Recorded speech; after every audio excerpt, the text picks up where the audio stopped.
podcast. Diving deep into all things Texans, both on and off the field. Here's Sean Pendergast and Pro Football Hall of Famer, the General, John McClain. Welcome to Houtopia. Hey everybody, welcome in. It is the Houtopia Football Podcast. It is day one of training camp in the books and out at NRG Stadium today. And we're going to take you inside everything we saw, training camp observations from day one. We've got some news with the Texans as well. And we've got a mailbag episode as well. We've got a backlog of mailbag questions. We picked a handful of off the top. So it's good to have you with us. My name is Sean Pendergast, one half of Payne and Pendergast Sports Radio 610, joined as always by my good friend, the Hall of Famer and our senior columnist at sportsradio610.com, the General, John McClain. John, how you doing? How you feeling? I'm great, John. It's a great first day of practice.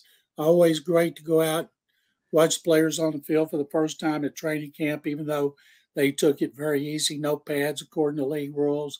But it was just fun because first day of camp means we're closer to the first day of regular season. 20 practices and 3 preseason games. That's what D'Amico Ryans was saying at his post-practice press conference today. When you narrow it down like that, you realize, man, the season is going to be here before we know it. That's not much time to get ready for Baltimore in week one. So, John, you and I will get to some observations on training camp in just a little bit. You and I were both out there this morning and watched every minute of Texans training camp. Definitely a good energy out there today. But before training camp even got started at about 6:30 this morning, the report dropped that what I would say is I'm guessing Nick Caserio's last due item before the season starts would be a Tytus Howard contract extension, something I think we thought might come down this summer or before the season started. It did come down today. 3 years, $56 million, about $36 million guaranteed.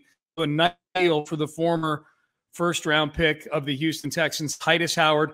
What's your biggest takeaway, John, from the Texans getting Tytus Howard locked down for 3 more years? Sean, I was surprised. I thought Tytus would test the market, and if he stayed healthy and played well, like he's certainly capable, I think he would have gotten more money on the open market. But I also think it's good that he likes Houston. He likes D'Amico Ryans and the way the organization is being run right now on and off the field. So he took a deal, and he's perfectly happy with it. He didn't try to get too much and be greedy. And I think it's great for the team. They have he and Laramie Tunsil tied up now for years.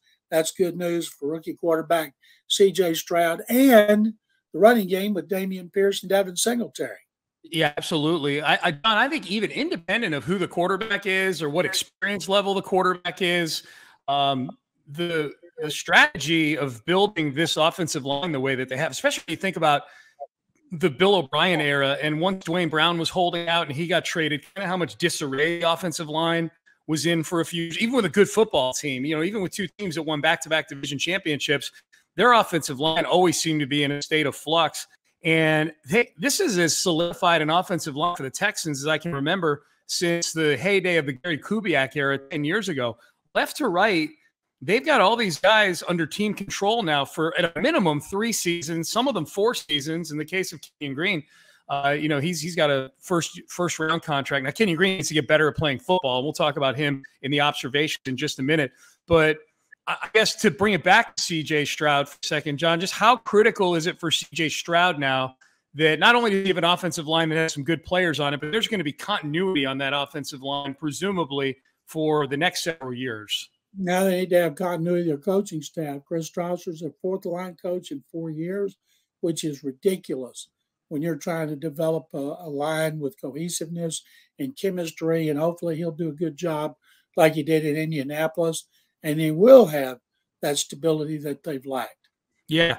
3 years, $56 million for Tytus Howard. Kind of lines up on a per-year basis, John, with what Mike McGlinchey got from Denver. He's a right tackle, good former first-round pick right tackle like Tytus Howard is, who's a good player but not maybe a Pro Bowl level player. So I'm with you, $18 million. He might have got more if he had a good season this year. I think Tytus Howard has to feel pretty good about this contract if he were to look back where he was maybe sort of midway through his career where he's getting flip-flop back and forth between right tackle and left guard at one point. And as you point out, all these guys on the offensive line have had so many position coaches. I almost feel like that there's untapped potential with Tytus Howard just based on all the inconsistencies with what position he's played and the coaching that he's had. That now that he's got a solidified coaching staff that believes in him, and we know he's going to be playing right tackle, especially at that salary. I think that there's probably still more room for Tytus Howard to grow, don't you think? I agree, and I believe. I think anybody that watches this team believes that if he and Laramie Tunsil, if Tytus plays the way he's capable, the way this contract indicates, we know Tunsil, the Texans' best player, is going to play well. They could be one of the best duos in the league. Remember draft night 2019, John, where the Texans were getting killed for letting the Eagles jump over them and get Andre Dillard out of Washington State? Feels like we're a ways off from that right now. Dillard's never been a regular starter. Bill O'Brien really wanted Tytus Howard. And I was told when they drafted him, he jumped up and down, scared the hell out of Janice McNair. and that's not nice. We don't like Janice McNair getting scared. We love Janice McNair. All right, so Tytus Howard will be a Houston Texan, 3-year contract extension. That was the big news dropping before training camp. John, as far as training camp goes, from what I saw, the biggest observation, we'll get down to some of the things you and I saw with our own eyes that are more localized observations. The biggest news that the national media seemed to pick up on right after Nick Caserio gave the update on it was John Mechie participating full bore in training camp. We know that he missed the offseason stuff this year, not because of his cancer recovery, but because of a hamstring issue that he had. But we know that they've taken it easy. They've kind of pumped the brakes in terms of setting any sort of expectation level for John Mechie. But everything that I saw out there today, John, and I'm curious to see what your observations were. You wouldn't watch John Mechie and think that that's a guy who a year ago was undergoing cancer treatment. He looked like a spry NFL football player out there today. Well, first of all, that's old news in the national media. D'Amico's told us that he's ready to go now for weeks. And he looked just like he should look. The reason they traded back into the second round to get him, even though he was coming off a torn ACL in the SEC championship game. They knew at some point he would be healthy and able to help them. And then, of course, he had leukemia and had to battle leukemia. And so he overcame leukemia and the torn ACL. So he's got to be pumped to be back on the field. He and Tank Dell will be competing for that inside playing time. And I think it would be unfair to expect Mechie to make an impact, at least early in the season. I think maybe second part of the season based on everything he has gone through. Yeah, I don't know, man. If he looks the way he did today, I think people are going to be people maybe wanting to see some Mechie early on. We'll see. But he was back full bore. We're number 8. If you're at the practice on Friday, that's who if you look for number 8. Although it's easy, John, this year. Remember a couple of years ago, the jerseys had no names and the rosters they gave us had no numbers. Now we've got it all. We've got rosters they give us with numbers and names, and there's names on the back of the jersey. It's super. Boy, they've made training camp a snap to follow now, these Houston Texans, I tell you. Yeah, that was a Jack Easterby special, and Jack Easterby ain't out there. Nope, he's not. He's not walking back in that building anytime soon. John, as far as training camp, more localized observations go training camp. Let's start with this. According to Nick Caserio, everybody was there, full attendance for training camp. We know they had a handful of players, about a half dozen players, either on non-football injury or the PUP list. Probably the biggest name, Sheldon Rankins, with a non-football injury, not participating right now, the defensive tackle that they signed to a 1-year deal this season. But full participation, and I guess that was addressed within the framework of a question about Steven Nelson, who we know it seems like would love to be the next contract extension that gets handed out. But Nick Caserio was kind of funny about it too, even acknowledging that Steven Nelson on social media had poked fun at the fact that Nick wears his down vests year round. That Caserio said, "Yeah, I know he doesn't like my wardrobe choices either." Steven Nelson was out there, full participation. Nobody staying away from camp, I guess, is my first observation, John. Yeah, Steven Nelson wasn't poking fun. He was ripping him. Yeah. And he ripped Caserio big time, tried to make him look bad. Nick did the right thing by laughing it off. I'm guessing Nelson's trying to get cut, so he thinks he can get a better deal somewhere else. Signed a 2-year deal here. Played well in his first season, but there's not a big market for 30-year-old corners going into their 9th season. So what he should do is play as well as he can and hope maybe they give him a 1-year extension or some more incentives, because I don't see him getting a contract for more than a year, if at that, because it's a pretty deep position. Do you think he's trying to get cut down? Is that your opinion on that? Because you get emotional. People do stupid things on social media all the time. We know that. Like very few people do dumb things on social media and sit there with a 5-step plan in front of them as to how they hope it ends up playing out. People react emotionally to things. You're just not one of them. That's the thing, John. You're not one of those people. The rest of us out here in the real world on social media, we do dumb things on from time to time emotionally. So I'm more inclined to think it was just him acting out, and then maybe he even had a conversation with David Mulligetta, his agent, afterwards, where Mulligetta said, hey, man, that's not going to help you get the deal that you want. Do you think he might be trying to get cut, huh? Because he looked like a guy pretty dialed in today at practice. Well, he was, because he's got no other alternative. Didn't he use the word mother, ER on the end? He used abbreviation for it, an acronym. Yeah. But when you call it the general manager that, because you won't get the contract you want, I think it's pretty stupid. Yeah. And I hope he doesn't think if he gets something else, it's because of that. Taking shots at the general manager on social media, which I'll guarantee you David Mulligetta told him to put an end to. Yeah, I think so too. All right, so full attendance, Steven Nelson out there as well. John, my next observation, and I certainly want you to add to this list too as we go, but I'm just looking at Kenyon Green, who did participate in some of the drills, not all of the drills. He's coming off of a procedure on his knee. We know he's been banged up pretty much since he got into the NFL. He hasn't been banged up. He's been getting kind of, I guess, just football banged up on Sundays by various defensive tackles. When he's not injured, he's losing battles in the trenches last season. He didn't have a good rookie year. My hope with Kenyon Green was that an offseason kind of transform him physically a little bit. Maybe it's because of the surgery. Maybe it's because he wasn't able to participate in workouts and things like that. Kenyon Green still looks kind of like the baby fat laden rookie that he came into the league as a year ago. That's my eyeball test on Kenyon Green.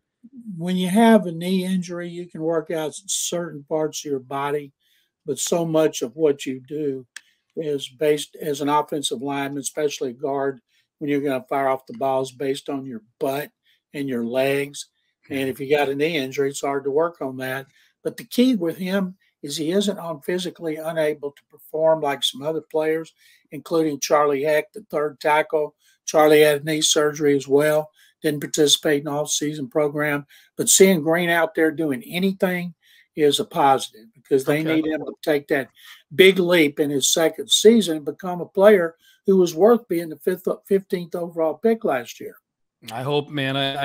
I just looked at him physically, and I'm like, man, if you had told me like back in January, and granted he had that knee surgery in March, if you told me back in January, how do you hope Kenyon Green looks when he comes into camp next year? What I saw out there today was not what I envisioned in my head as my best case scenario for what Kenyon Green would look like.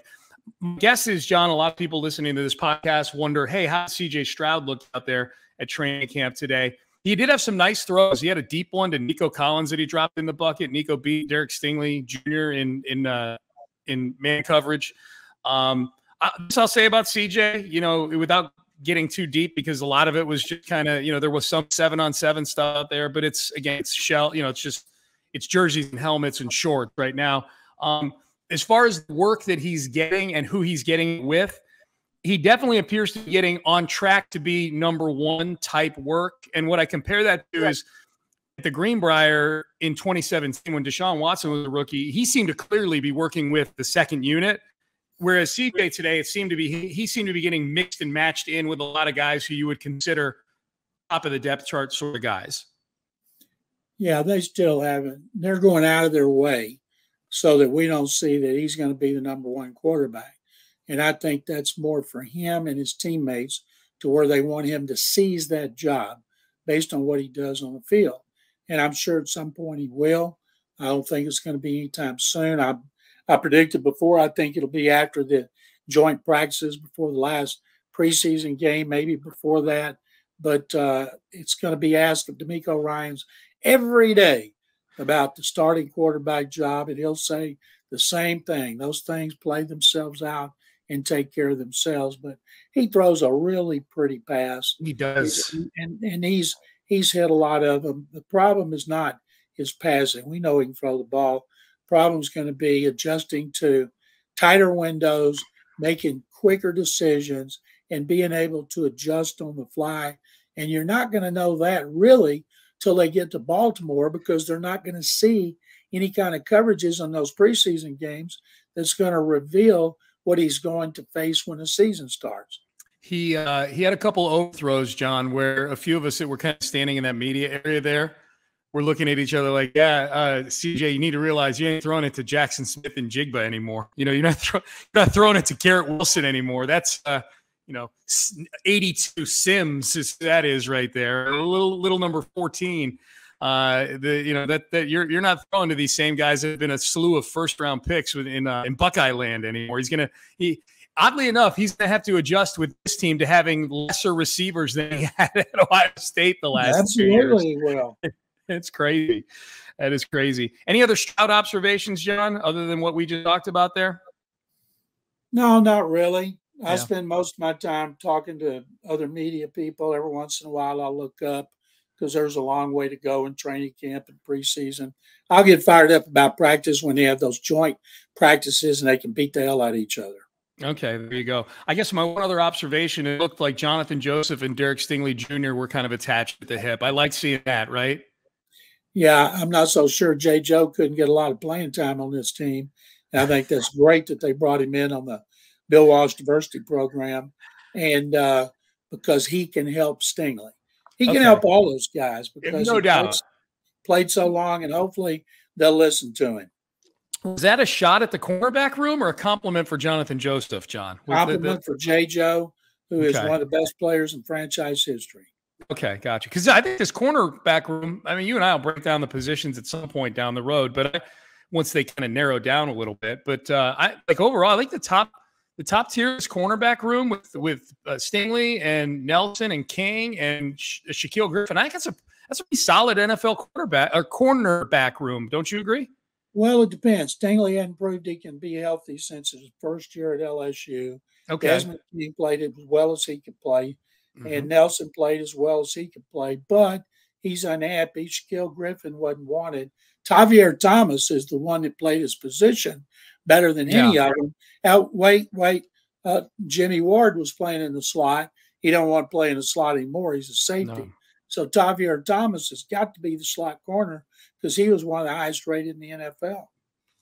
All right. So those are our observations from training camp, and we'll continue to keep you posted on that as we roll on. But yeah, the calendar essentially is August 10th. That's the first preseason game. So we've got a couple of weeks here leading up to the trip to New England for the first preseason game for the Houston Texans. All right, last thing before we get to the mailbag, John. If you want to email questions in, obviously they're not going to make this episode, but future episodes, especially with training camp. A lot of you aren't going to be able to make it out there. If you got questions about Texans and training camp, HOU mailbag at gmail.com. HOU mailbag at gmail.com. The big news yesterday, John, in the NFL was Tytus Howard was not the only extension getting handed down. A lot of money getting dished out. The biggest one was Justin Herbert got his 5-year, $262 million contract extension done. Big leap in the highest non-Watson guarantee category. We went from Jalen Hurts at 179 guaranteed, $179 million, to several days later, Lamar Jackson, $185 million guaranteed. We take a big jump with this from Lamar Jackson to Justin Herbert from 185 to $218 million guaranteed.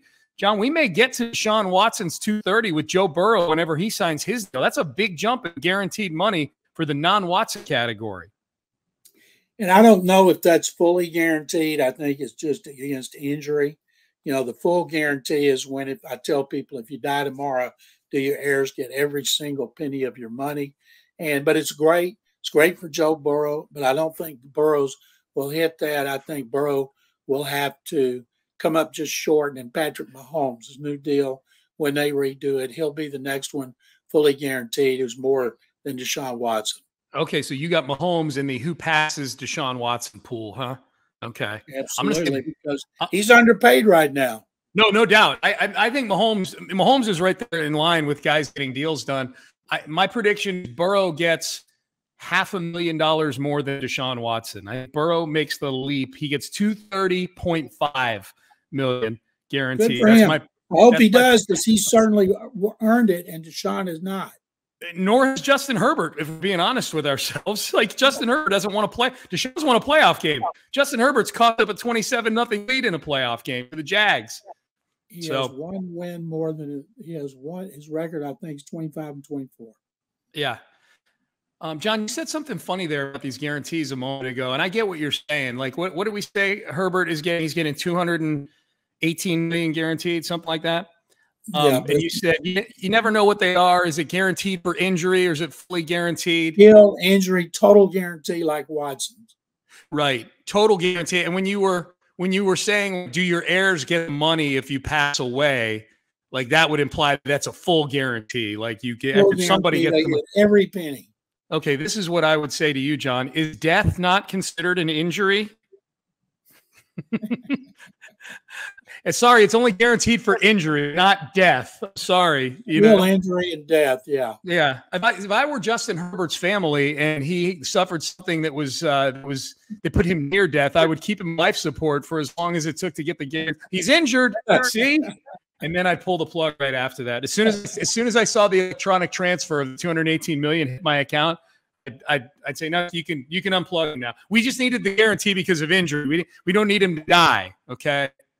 That's funny to me. I'm sorry, if he dies, you don't get the money. But if he sprains an ankle, here's your $218 million. That was very funny. All right. So that's the news going on there. Your training camp observations, your news going on around the NFL. You want to hit some mailbag questions, John? Sure. Okay, let's do that. Let's start it out in Tomball. Jimmy Tomball emails in. Week 1, how many of the 2021 rookie draft class are on this team? So, John, just to refresh, there were 5 players the Texans took in 2021. Davis Mills, Nico Collins, Brevin Jordan, Garrett Wallow, and Roy Lopez. How many are on this team? And I guess the spirit of that question seemed to be, obviously, the guys get cut. I think in the case, maybe, say, a Davis Mills, could Davis Mills get traded between now and the start of the season for a team that maybe needs a quarterback? So if you had to guess of those 5, how many do you think are on the Texans' 53-man roster in week 1? Well, I think Nico Collins will be, because he could be their best receiver if he could stay healthy. This is a make-or-break-it year for him. Roy Lopez running first-team defensive tackle while Sheldon Rankins is out with a non-football injury on that list after missing the off-season program. He hadn't really impressed people, I can tell you that. The reason he was signed is because he's good against the run. And so Lopez was running first team next to Malik Collins. Garrett Wallow has been a special teams player. You know, they've got linebackers right now. Denzel Perryman's running first team with Christian Harris and Christian Kirksey, although they'll play 2 linebackers most of the time. And so Collins, Mills. If I had to say one, it would be gone in that 53 cut. It would be Garrett Wallow, just because they have some new linebackers like Henry. My mind's gone blank. Toa. Yeah, Henry Toa. Do you think Christian Kirksey makes this team, John? I know he was running with the ones today. I get that, but he's not a good football player right now. I know they loved his leadership the last couple of years. It seems like they've brought in plenty of leadership, either imported in free agency or drafted guys who have leadership traits. If you were doing a John McClain 53-man mock roster right now for sportsradio610.com, would you have Christian Kirksey making the final cut? Sounds like you would.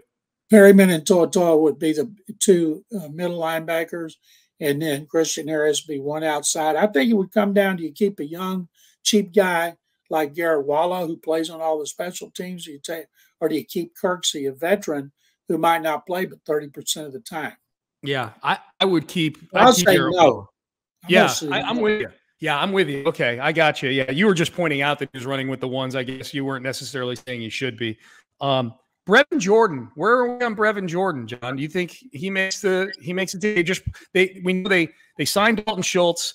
They've got Tegan Catoriano, who's pup list right now, but they like him a lot. They brought in Eric Tomlinson, a former Texan, back in the building this week at tight end. What do you think happens with Brevin Jordan here?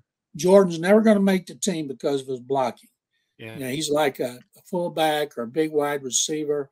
He's added muscle, because he knows in this offense run by D'Amico Ryans as the head coach and Bobby Slowick as coordinator, you have to block.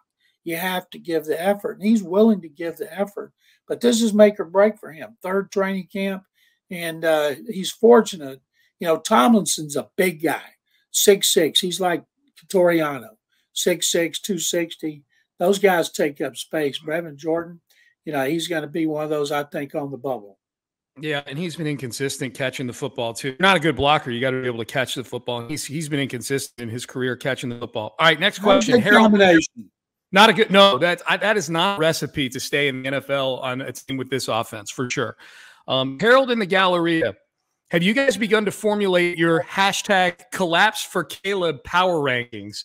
I really think there could be some overt tanking going on this season. Sean, I guess so. The question is, have we started thinking about which teams are going to be, you know, kind of positioning themselves, I guess we'll say, to get in position to get Caleb Williams? The good news, I guess, for those teams is even if you get Caleb Williams, if you get the number 2 pick, you can get Drake May out of North Carolina. These are 2 really good quarterbacks. Who do you think those teams are, John, as the season goes on, that are not just bad football teams, but bad football teams that seem to be doing things that are putting themselves in position to try to draft what I think a lot of people see in Caleb Williams as a generational talent, even better than the guys that get drafted at the top of this year's draft? I've been reading a lot of people I really respect. Some of them like Drake May better than they do Caleb Williams. It's going to be, should be a great quarterback draft, a deep quarterback draft. And good thing, like I was asked to pick an underdog national champion besides the usual suspects, Georgia, Alabama, Ohio State. And I went with USC because they've got Williams and they've got a good coach. They don't have a tough Pac-12 out there. But Arizona's got big problems with that contract with Kyler Murray. Yeah. But a new coach and a new GM, they're going to want their people. Somehow I think they'll take Williams or May, and then they will end up finding a way to get rid of Kyler Murray, even if they take a monster cap hit. Because he's not been a good fit there, because the only reason he was first overall was because of Cliff Kingsbury. He wanted it, and they did what he wanted. I think Tampa Bay is going to be terrible, and they'll need a quarterback. I think, let's see, I saw a thing the other day that had the Texans going 6-11, and there were 5 teams with worse records, including Indy. Indy's not going to want a quarterback because of Anthony Richardson. You're going to have teams wanting to trade up. I think the Bucs are going to be bad. I don't think Todd Bowles is a good coach. I think they'll need a new head coach too. And let's see who else is out there that could be bad. Let me throw a few teams at you, John. I jotted it down on the back of the cocktail. You hit first 2, the back of the cocktail napkin here. Arizona and Tampa Bay, first 2 I put. I think you're spot on there. Let me throw a couple more at you. Washington. Especially the new ownership who went through the process in Philadelphia, John, with the Sixers. They're better than all bad teams. I mean, they didn't have a bad team last year. Now they're going with a quarterback who's only started 1 game in Sam Howell. They're putting a lot of eggs in Sam Howell's basket. And if he's bad, they should just stick with him and try to get in position to trade up. I don't think they'll be bad enough to get one of those guys by drafting them, but I think they'll be close enough to trade up as Carolina was. Okay, let me throw another one at you. What if Jordan Love is bad in Green Bay? What if he's just not a good quarterback and they're in the mix to get Caleb Williams? What if the Bears are real bad and Justin Fields my next one. If he's a better runner than he is a passer again, even though they profess to love him, I would think them. Jordan Love has been there as a backup long enough. He needs to establish himself, but I would think both of those teams would be possibilities to trade up to get one of those star quarterbacks. Well, and Chicago's got the ammo to do it because of the trade they made with Carolina to let them go up and get Bryce Young. Last one, John, and maybe the news this week about Jimmy Garoppolo changes the calculus on this. If I were a Las Vegas fan, I would have rooted for Jimmy Garoppolo's contract to get voided and then throw Brian Hoyer out there and position myself to go get Caleb Williams this season. But I think even with Garoppolo, there's a chance Las Vegas is a bad football team this year. I think there will be, and I think also at some point he's going to get hurt. He's only had 1 full season since he's been in the NFL. Then they may just decide to sit him for a while, and watch the losses pile up, they definitely could finish last in the AFC West. All right, let's move along here with the mailbag. We'll get a few more of these in. Joe Q, frequent emailer to the show. Joe, we appreciate you tuning in. He says, for you guys, over under on number of games Davis Mills starts in 2023. A, for the Texans. B, for all teams in the NFL. In other words, if Davis Mills were to get moved. I guess just in general, John, what do you think?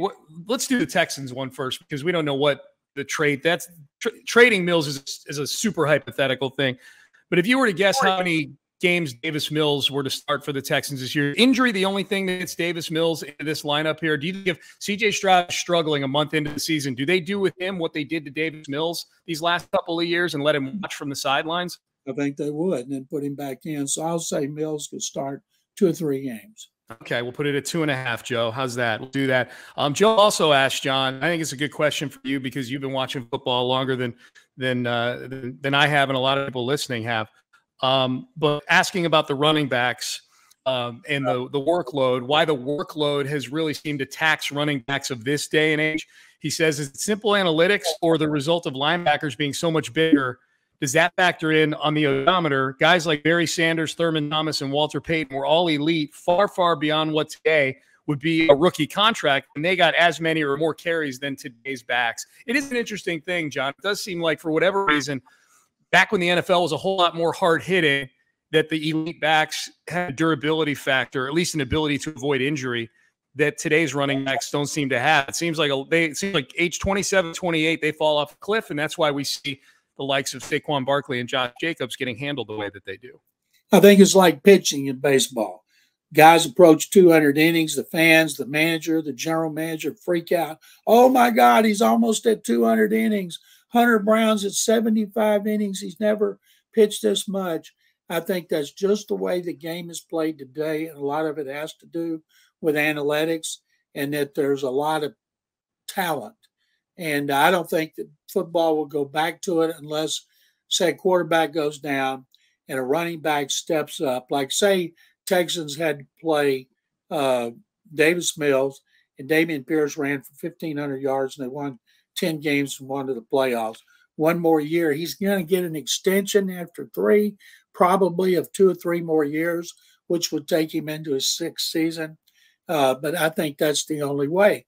As it is, as far as the carries, can those guys do it? Sure. Why couldn't they do it? They did it. Most of them did it in college. Yeah. Now, Dameon Pierce didn't because he was misused. But most of those running backs get a lot of carries in college.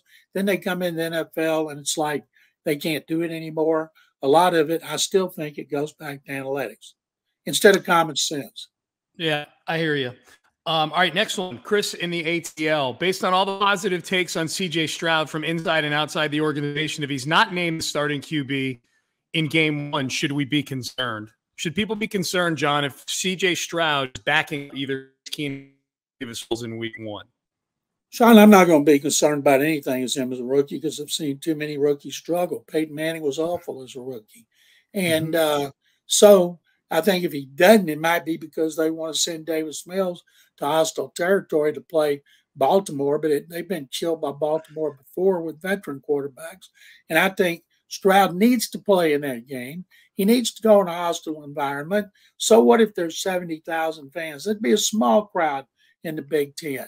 You know, he's used to that kind of atmosphere. So I think he ought to be starting the first game. If he's not, I think it'll have more to do with D'Amico Ryans than it will C.J. Stroud. John, I love that they're playing Baltimore in the first game. I love that because it's in some ways, it's kind of a no-lose situation. I think the expectations in that game are very low. You know, so I think if C.J. Stroud goes into that hostile territory, I don't even think they need to win the game. If he goes in there and he manages the game properly and the offense runs competently and he's not making a ton of mistakes and they go in and they lose that game, 27-21 or something like that. I think they come back week 2 with people really, really excited about the possibilities for this football team playing an Indianapolis team that, quite honestly, they should beat at home in week 2, in my opinion. So I like that they're playing Baltimore in week 1, or would you rather see them play maybe just kind of a nondescript average opponent? I'd rather see them play the Colts the first game, then go to Baltimore. But I'm with you. They have a good showing up there. it'll almost be like a win. Yeah, absolutely. Yeah. One of those rare times, John, if you just cover the spread, everybody's happy, not just gamblers, everybody in Texans Nation. All right. Last one, John. This is from Matthew Kasecki, another loyal emailer to the show. If you recall, when Michael Jordan came out of retirement, he put out a statement with his representation, David Falk. And Matthew Kasecki says, the following statement was released today by Matt Kasecki through his personal attorney and business manager, David B. Falk, Washington, D.C., in response to question about his future mailbag plans. I'm back. Remember Michael Jordan's statement was just a 2-word statement, I'm back? So Matthew Kasecki is telling us he's back as a mailbag guy and as a Texan fan, John. And I think a lot of Texan fans feel that way. Here's what he's asking. He goes into great detail about Nick Casario's strategy of just doing 1- and 2-year deals with free agents. They brought in from outside the building. It's other than Cam Johnson, it's been all 1- and 2-year deals for the first 3 off seasons that Nick's been the GM. And we've seen that with some of the guys that he's extended internally that are already in the building. Tytus Howard most recently, but Laramie Tunsil was a 3-year deal. He says, I suppose my question is, do we think it's best for Nick to continue not going big game hunting in free agency long term? Is it better to only do 1- or 2-year deals with the extension to extend the ones that work out, i.e. the guys you drafted or guys like Malik Collins, who you brought in 2 years ago, and turns out he's a guy we want to keep around, so let's give him some money? You got to do both. You can't be married to one thing. Next year, they need a big-time wide receiver, no guarantees in college, so if there's one that's available, like, say, Tyreek Hill was, that's when I think he'll go big. If he thinks a player is the difference in being a legitimate playoff team, a wild card contender or a contender to win a division title in a bad division, I think he'll do it, and I think he'll pay big bucks. Big bucks and big draft capital, John, too, because it's Tyreek Hill. Those are trades; those aren't free agents. That's I think if he has a chance to do that, he would do it. Yeah, I think so. I think as long as it makes sense, he would do something. Caserio would. All right, John, what do you got going on sportsradio610.com? I've got a column after the first day of training camp on D'Amico Ryan's first day kind of back at school. Talked to D'Amico about since going to bed the night before, getting up this morning, what he was thinking about, what he was doing, and I'll have that on sportsradio610.com. And then when the Titans make it official that they're going to wear Texans uniforms, I'm going to have a column with guys like Warren Moon, Bruce Matthews, Robert Brazil, and Dan Pastorini telling me what they think about it. And then I'll have more on training camp as we continue on at a time of the season when people are excited. So when you say the Titans making it official, John, I mean, they've announced it on their social media. Do you mean like announcing who they're going to be playing against in those uniforms? That's official. It's going to be the Texans in Nashville. Okay. So when that's official. Okay, so you got a column in the holster ready to go for that one, if and when that happens. I haven't written it yet, but I will. Okay, gotcha. Have you talked to those guys about it? All the Moons and the Matthews and everybody? They all think it's great, so I'll call them and get quotes when it's official. Okay, John, that's going to be fascinating. I don't think I've ever seen people come at you in droves the way that they have since these Oiler uniforms got announced. And keep coming. I'm not going to change my mind. I love. No, of course not. Nor do I expect uniforms. I want to see them again. Saw them for 20 years. I saw them for 2 years when they were the Tennessee Oilers, and we'll get to see them one more time. It's the fascinating part to me. It's one thing for people to come after you, John. They come after you all the time. You know that. It's I don't know that. I don't look at social media, so unless people tell me, I don't know. Okay, anybody opinion business, people come at you. They come at me. They come at you. That's the business we're in. Bruce Matthews and Warren Moon and guys like a Hall of Famers that wore the Oiler uniform are retired legends who they're out of the business of having people come after them. Their toes are in the sand. They're doing they're coaching or they're doing Warren does broadcasting and things like that. I'm anxious to see how Houstonians feel about some of these beloved Oilers saying how great it is that the Tennessee Titans are using these uniforms. I think it's going to be a very polarizing thing. It's going to be a very difficult thing for I think a lot of Houstonians to digest, that players that they loved watching back in the 80s, 90s, 70s, in the case of Pastorini and guys like that, that they by and large, universally, maybe it sounds like, all think this is a great thing that the Titans are wearing these uniforms. I think there are going to be a lot of longtime Houston sports fans that struggle with how to consume and digest that. Well, they can turn on them too if they want to, because it's not going to change their opinion. They're like me. If you want to see those uniforms again, there's only one way to do it, and that's with the Titans wearing them for 2 games. As we speculated the other day, Cincinnati seemed like a natural to be the other team, the old AFC Central rivals. So I think that could be coming down on Thursday. Okay. All right. Well, we'll keep an eye on the news wire then for that. Fingers crossed on that. Is that how you feel, John? You feel people turned on you this week with the Oh, I don't know. Only thing I know is what all my buddies at Sports Radio 610 tell me. Okay, gotcha. Well, do you feel like some of them turned on you too? Boy, John and Landry went after you with every. They both. I came back with everything I had to. You did. You came back. You were armed to the teeth, John, with all kinds of Oiler history for them. It's very entertaining radio. I will say that. Thank you. You're very welcome, and we hope you're entertained by this podcast. You can get it wherever it is you download your podcast, the Audacy app. iTunes, wherever you get your podcast, you can get the Houtopia Football Podcast. Hit that subscribe button so you can get all this stuff. Training camp's here. So now you need to subscribe. So it's one less thing you need to do, searching us out. Of course, you can give us a follow on Twitter at McClain_on_NFL. I'm at Sean T. Pendergast. John, I enjoyed it as always. I look forward to seeing you out at practice tomorrow. Don't forget August 24th when the Houtopia Football Podcast will be at the Houstonian. Go to Houstonian.com, look up events. Click, you'll find all the details. It's going to be a lot of fun. It's going to be great food, great fun. John and I chopping it up with you, interactive about Texans and NFL football. So, yeah, Houstonian.com. August the 24th, it's a Thursday. We want you to be out there. There's still some space available, but it is limited. So get there now, Houstonian.com. John, I enjoyed it. I'll see you out there tomorrow. Thank you very much, Sean. Good stuff. All right. And our producer, James, does a great job getting this podcast out to all of you. We appreciate James very, very much. Hopefully you do as well, because without him, this podcast would just be 2 guys yammering at each other on a Zoom feed. James is the one who makes the magic of turning it into YouTube and the podcast greatness that we hope this is that you're getting a couple times a week, 3 times a week during the season. So for that, for James, for John, I am Sean Pendergast, and we are out of time. We will see all of you next week for 2 more episodes of the Houtopia Football Podcast. Thanks for listening, everybody.